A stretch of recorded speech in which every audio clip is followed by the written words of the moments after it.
Just. I will call the meeting to order at 1 o'clock, and we will start with the pledge of allegiance.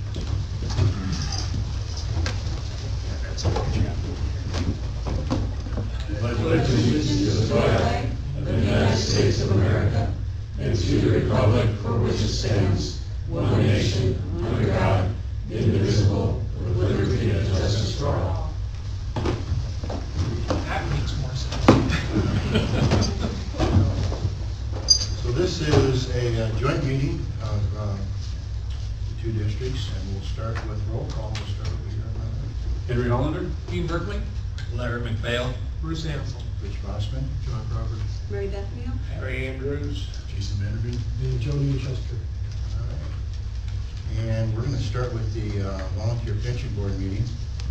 And in your packet would have been the minutes from March 21 pension board meeting. So we would need a motion to approve. Is there any questions or discussion? So moved. Second. Moved and seconded. All in favor, say aye. Aye. It's approved. Pension eligibility. Mr. Chairman, Board, welcome to a wonderful afternoon. Today we would ask your approval of pension eligibility for a gentleman that is retired from what used to be District 13.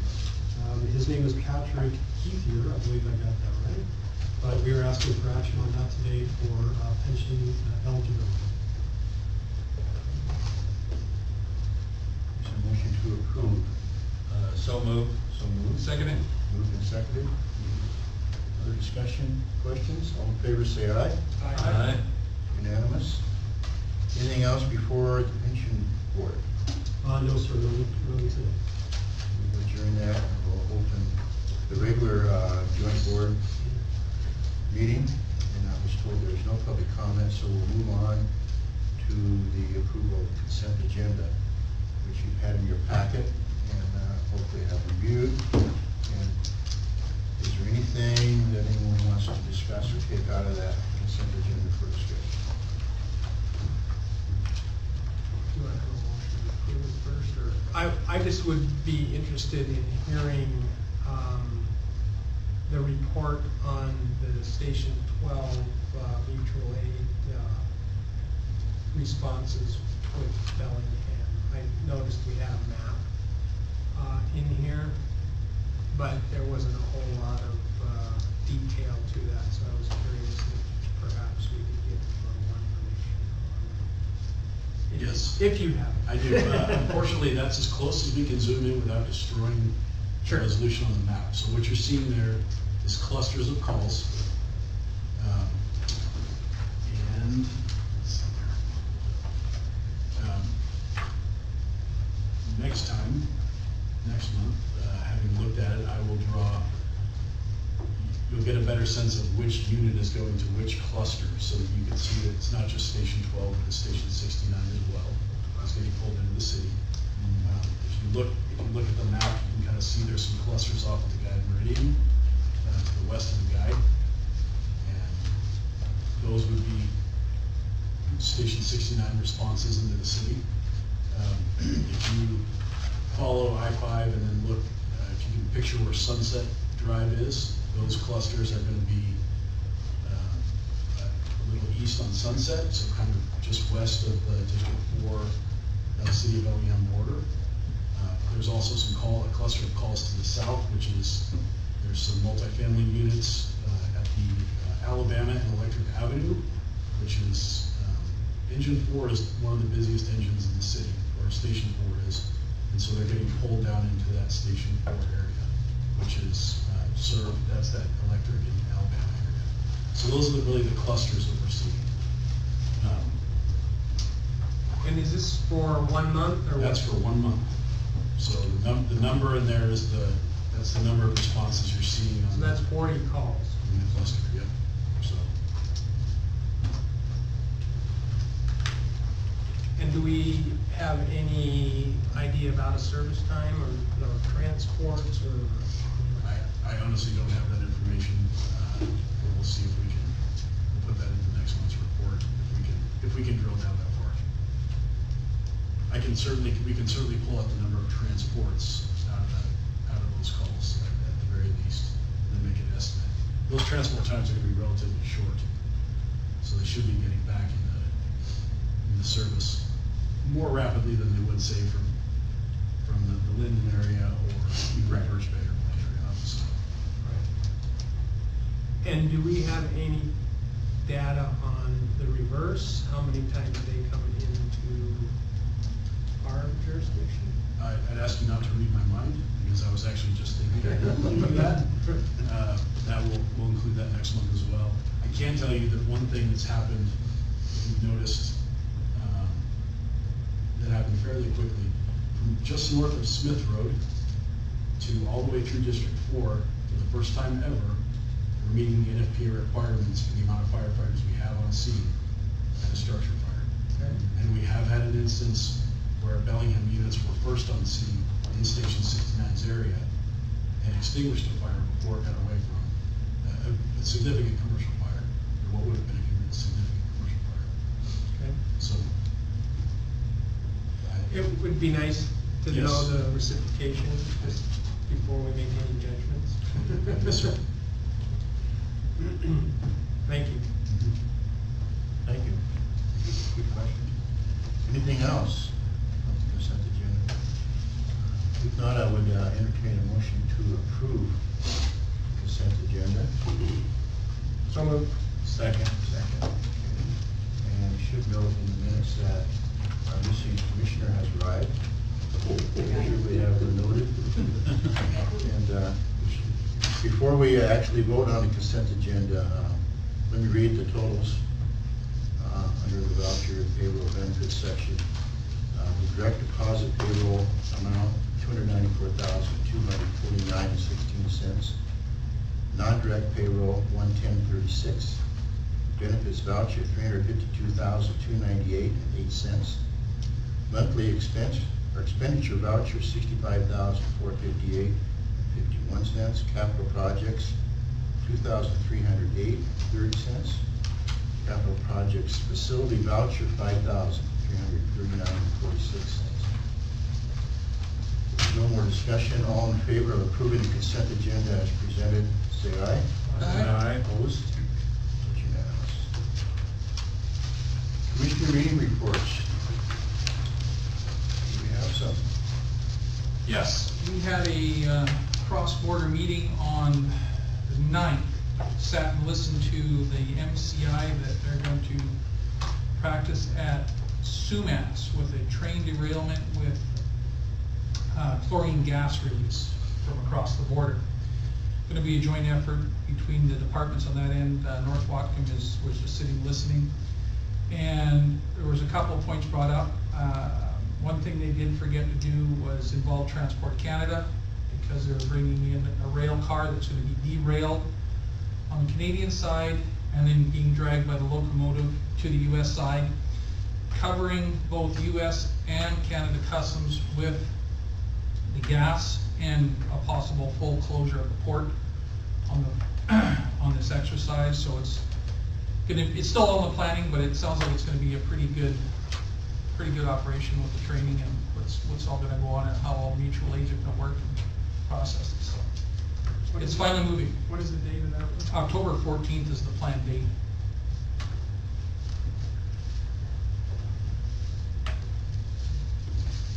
They're still crossing T's and dotting I's, but it sounds quite interesting. They're going to have, one of the interesting things is there's going to be a large tractor stolen from the John Deere dealership on the Canadian side.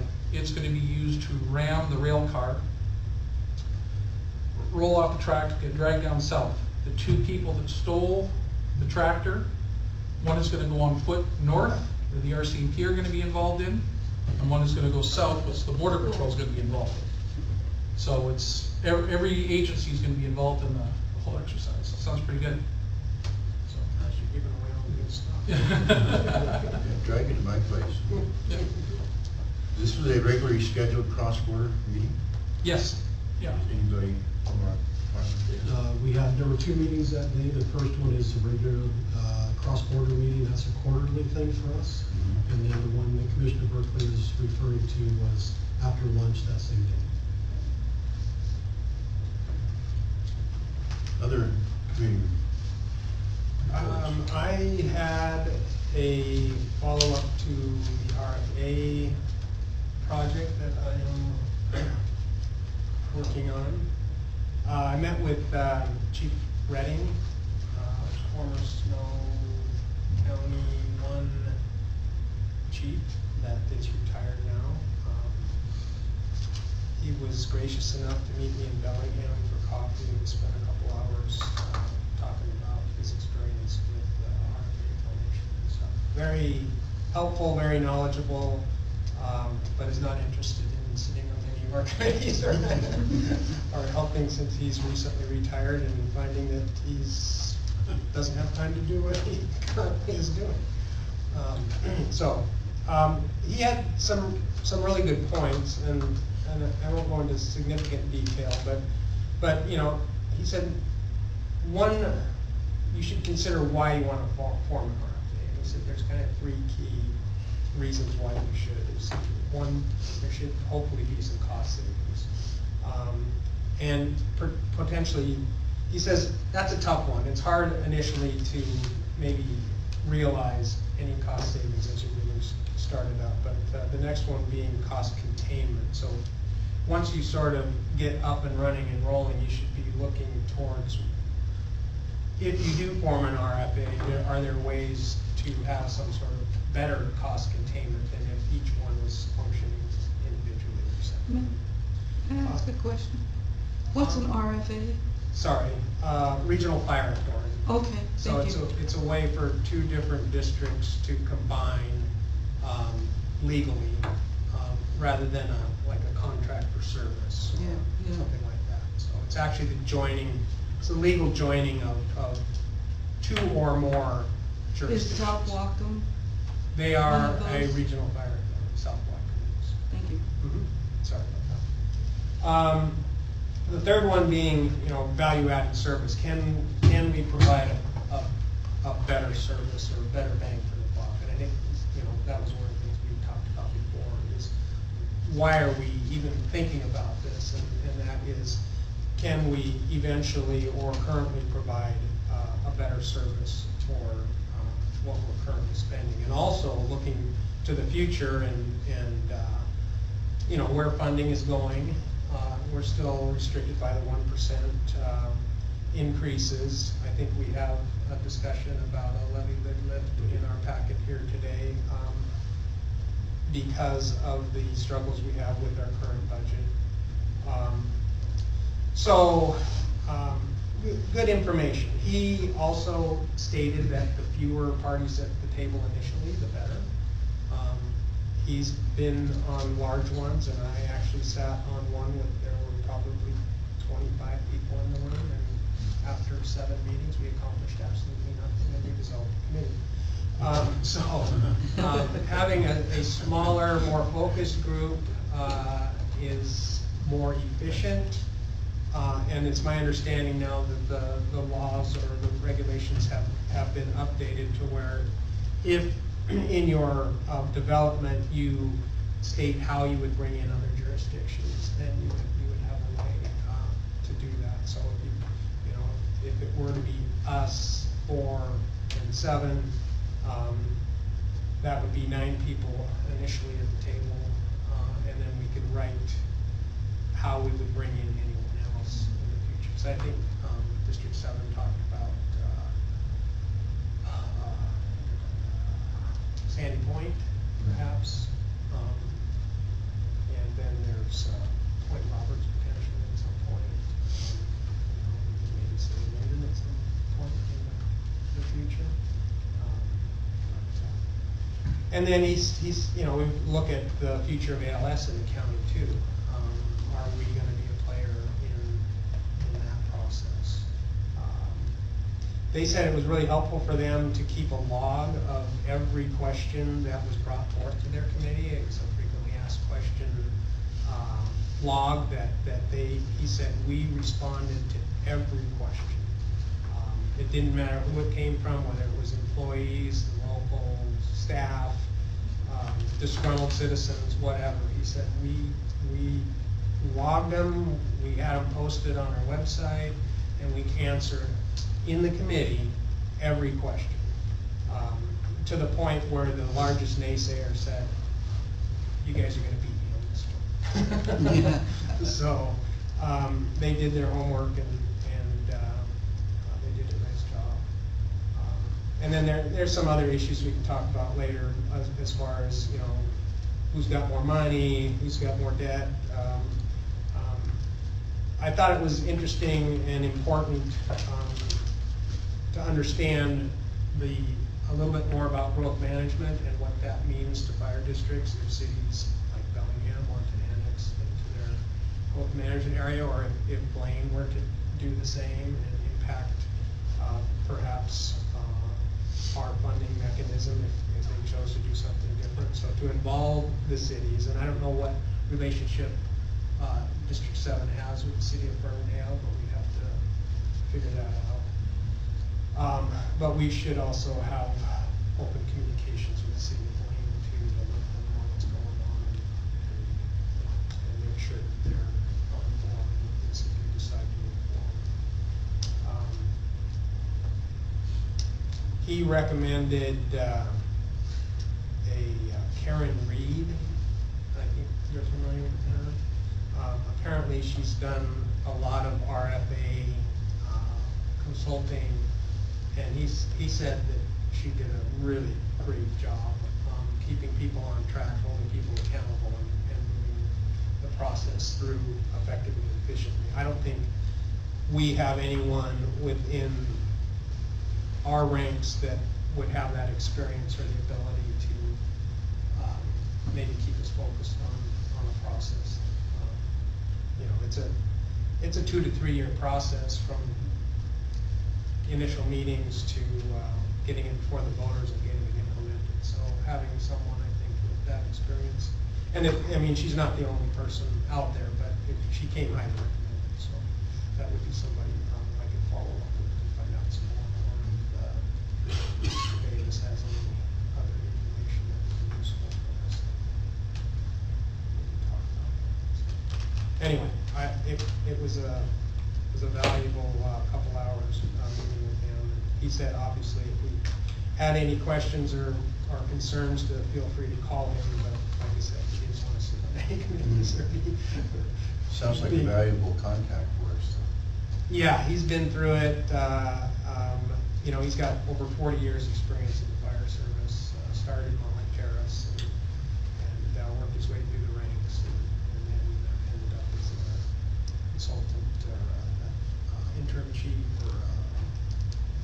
up at Snow One, and he's on the I think National Emergency Response Disaster Response team, and he was the incident commander at the Oso incident. So I mean, he's got tons of experience. Well, and this seems like in this very early stage where we don't have any idea if any of this is going to happen or not. Just those 3 questions he asked are really good questions. Is it cost savings? What about cost containment?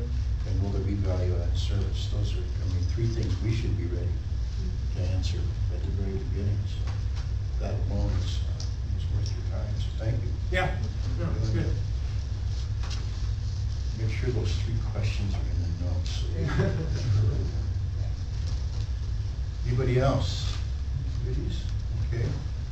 Anything from the local this month?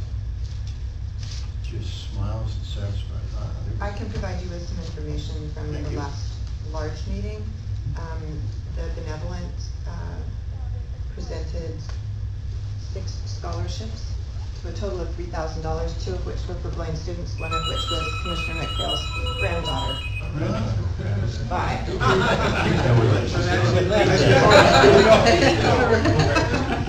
Sorry. His youngest, yeah. Anything else from the local?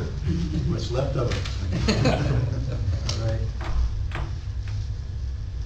Unfinished business.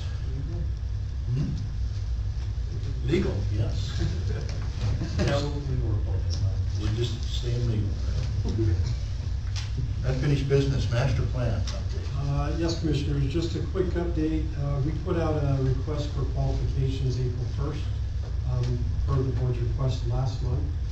So far, we've gotten one response back from ESCI, so they're very interested in being part of this. And I think it goes till the end of the month, April 30th, for the other two agencies that we reached out to. So at the end of this month, we'll review them and then make a decision on which company that we want to use to do our master plan. Okay. Good, thank you.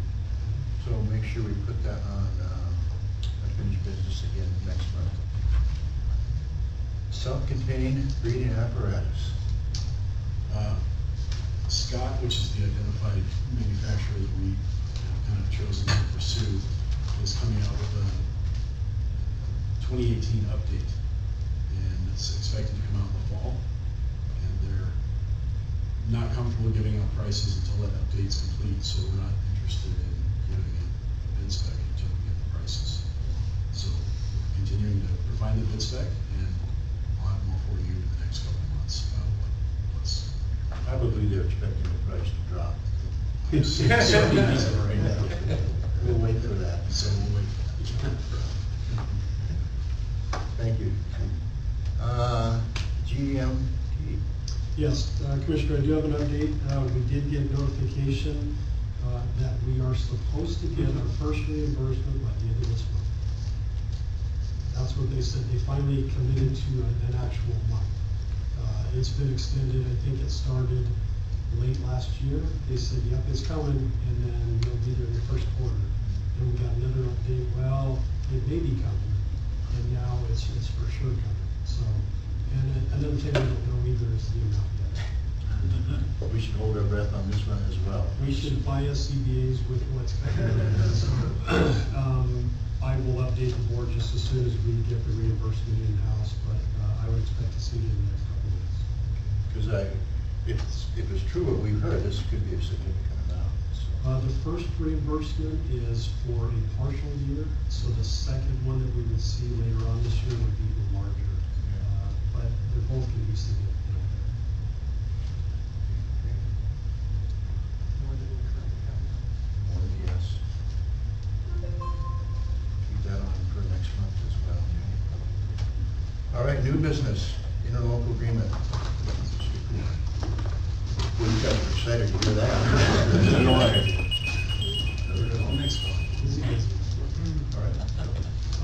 Yes, Commissioners, because this is a joint meeting and we get to only be together once a year, I thought that I'd put together just a little synopsis of where we've been over the length of our interlocal agreement with District 4. Believe it or not, it's been 8 years now. I can't believe it's been that long already, because we started this in 2011. So this is a pretty brief presentation, but my hope is that through this process and at the end of the process, it stirs some conversation, that we can start talking about what the future may hold for both of our districts. And I know we're talking about RFAs right now, but there's some things in this presentation that I think we kind of forget about over the years. And so I thought I'd bring that to you today. So in 2011, District 4 and District 21 signed an interlocal agreement for services. And since that time, we have blended staffing, which includes administration and the line staff. We've blended resources, which can include tools and equipment, buildings, all of those things. The budgets have been integral together over the last 8 years. And the future planning has also been as one agency. So both 4 and 21 have really come together well over the years in just the overall function of the fire district. And it feels like one fire district because we're so intertwined. So that's kind of where we started. These are some of the milestones that we've been able to see over the last 8 years. We created a new staffing model for District 4. When we joined together, they still had day crews there and volunteers that took over overnight. Since then, we've been able to staff up that station to full-time coverage, 24/7. That's a big step there. Years ago, we eliminated some apparatus debt that District 4 had. It was some apparatus that we had used for some wildland fires and things like that, and we just felt like it was best at that time to eliminate some of that debt and kind of make some efficiencies there. For the first time ever in Whatcom County, we developed a Class A burn cell there at District 4 in their tower. The support of the District 4 board was integral in that because that's their facility, so they really had to support that project. And it's been quite a few years now, but it was a joint effort, we got that accomplished. Part of that wasn't just the facility, it was writing all of the policy and procedure and training that goes around that. A big accomplishment for Whatcom County. We received an EMS levy in District 4's area. We've upgraded several of the safety systems at Station 12, including most recently the SCBA filling station. That was a joint effort there as well. Just last year, District 4 sold an easement at Station 13, which is out on East Smith Road and Everson Goshen Road. This is an easement that led to a cell tower that's behind the property.